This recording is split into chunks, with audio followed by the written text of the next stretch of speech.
Today is September 16th, and we are at the MarsMaker event that was put together by the Australian Youth Aerospace Association and the Viking Mars Mission's Education and Preservation Project. And we have our mission leaders here, Britt and Brock. Would you guys introduce yourself and tell us, first of all, how you heard about this project? So I am a fourth year Bachelor of Engineering student majoring in Mechanical Engineering and Aerospace Engineering. I heard about the Viking project through Brock, actually, so Brock can elaborate. Yeah, so hi, I'm Brock. I'm in my final year of Mechanical and Aerospace Engineering here at UQ, and I learnt about the Viking Mars Mission's Education and Preservation Project actually by meeting Rachel last year at the International Astronautical Congress. So that was during an outreach project where we were programming little spheros for high school children in Mexico. And there I met Rachel, and they told me about the outreach project they run in the States. And I thought, considering IAC will be in Adelaide in 2017, why not have the Viking Mars Mission project in Brisbane next year? At the start, very start, when Rachel was first proposing this idea to me, I thought, what a great way to get in more high school students, primary school students, and show them what the AYAA does, in addition to our usual rocket project. But then, as the months wore on, we started dealing with all the logistics, and the logistics got quite complex at times, quite stressful. But we worked through it with Rachel's help and also Britt's help as well, and the AYAA Queensland committees as well.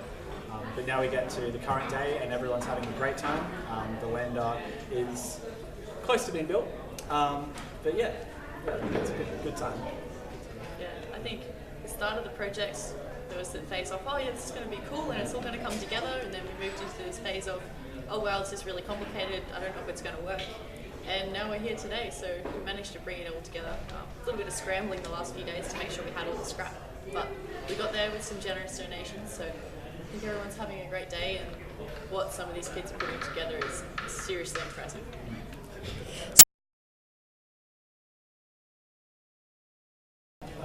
I think for me, for the students, the fact that so many of them are interested in Mars and space was really promising, especially as they're going to go into the older years and actually hopefully get into the aerospace sector here in Australia. And the fact that Rachel did point out that the Canberra Deep Space Network had a very important role to play in the Viking missions, that inspired the kids that, there is aerospace in Australia, I can stay in Australia and pursue my career here. I just love seeing kids get really hands-on. This day and age, there are too many screens in front of things taking their attention, but it's really important to have the life skills to be able to put something together. Some of the creativity that the kids are showing with it is just awesome. The S-band antenna is really impressive. It's got 6 degrees of freedom, so they've done really well to get that together. And how old are the kids that you're working with? The youngest one's about 7, I think, going up into kind of lower high school, so 13, 14? Yeah. I think the oldest kid's about 70. Yeah. Kids at heart. So. I think what I've learned, it's probably not in terms of event organisation, but such, collecting scrap is just, there are so many sustainable things that people are doing with scrap, and it's actually an amazing thing that I haven't thought of before. Visiting Substation 33 yesterday showed me that, people throw out all this office equipment and, you think it goes to waste, but these people actually take it and build new things from it that actually make a positive difference to society. And it's just opened my mind to a whole new range of things that are possible, even for students to pursue for their engineering careers. So, yeah, that's what I got the most out of this experience. Cool. For me, this is one of the first times where I've tried to promote an event to people who are not necessarily aerospace minded.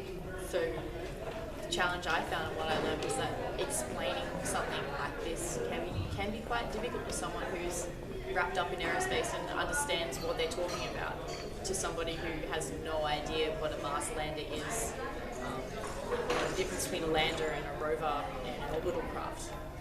So things that we know just because we do, not everybody understands that. So you have to take a step back and really dissect what you're talking about to try and pique that interest in somebody else. One of the things I found most challenging was knowing what type of scrap to get. Yeah, I'd honestly have to agree with Britt on this one, like identifying the right kinds of scrap that we actually need for the activity. Because when we had you around, Rachel, it was so good. It's easy. Yeah, very easy. Because I've personally never been to a scrap place before, and photos only tell you a few things. But you actually need to hold it and say, oh yeah, this rotates, this can do this can do that, this would be perfect for this application. So, yeah.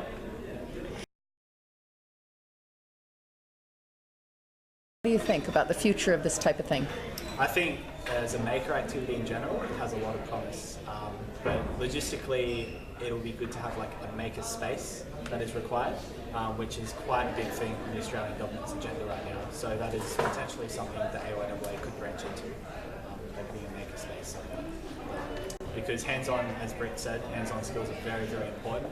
And we get too few of them these days, so we always need opportunities to get more hands-on skills. So. For me, it's eye-opening to see how many young students are interested, because for the AYAA, our main space is kind of the undergraduate realm, so that 4 years between leaving high school and getting into the workforce. But seeing all these young ones really interested means, why don't we do glider workshops or rocket workshops or things like that, where we can bring students in, get them engaged really early. It's been just awesome fun. Learned a lot. It's been amazing to see you guys again, and also a big thanks to Substation 33 and Reverse Garbage for donating their scrap to us, which has helped a lot. It's gone a long way. The scrap they had, just good stuff. Yes.